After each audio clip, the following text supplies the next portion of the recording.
கோவை மாவட்ட ஆட்சியர் அலுவலக நுழைவு வாயிலில் போலீசார் மற்றும் விவசாயிகள் கடும் வாக்குவாதம் ஏற்பட்டதால் பரபரப்பு நிலவியது.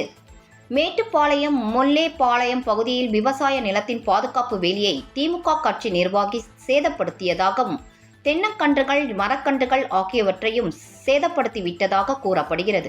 இதுகுறித்து மாவட்ட ஆட்சியர் அலுவலகத்தில் நடைபெற்ற மக்கள் குறைதீர் கூட்டத்தில் புகார் அளிப்பதற்காக விவசாயிகள் வந்துள்ளனர். ஏராளமான விவசாயிகள் வந்ததால் அனைவரையும் உள்ளே விட முடியாது என போலீசார் தடுத்து நிறுத்தியதால் வாக்குவாதம் ஏற்பட்டது.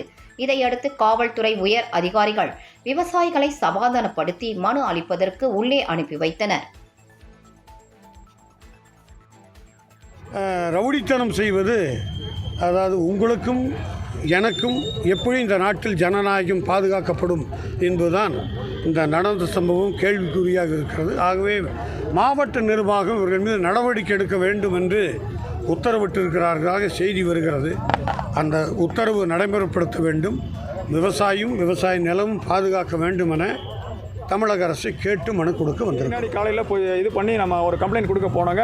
எல்லாரும் பார்த்த பிறகு அரசு அதிகாரிகள் இதை தப்பு தான், ஆனால் அவங்களை எடுக்க சொல்கிறேன்னு சொல்லிட்டு பேசுனாங்க. முதல் இரவு எடுக்கலை. அடுத்த நாள் சாயந்தரம் அந்த குச்சிகளை மட்டும் ரிமூவ் பண்ணி கொடுக்குறாங்க. இப்போ இதுக்கப்புறம் அது சேதமான அந்த விவசாய பயிர்களுக்கும் உடைச்ச கல்லுக்காலுக்கு மேலே நடவடிக்கை எடுக்கணும். அந்த காரமடை ஒன்றிய கிழக்கு ஒன்றிய திமுக செயலாளர் எஸ்எம்டி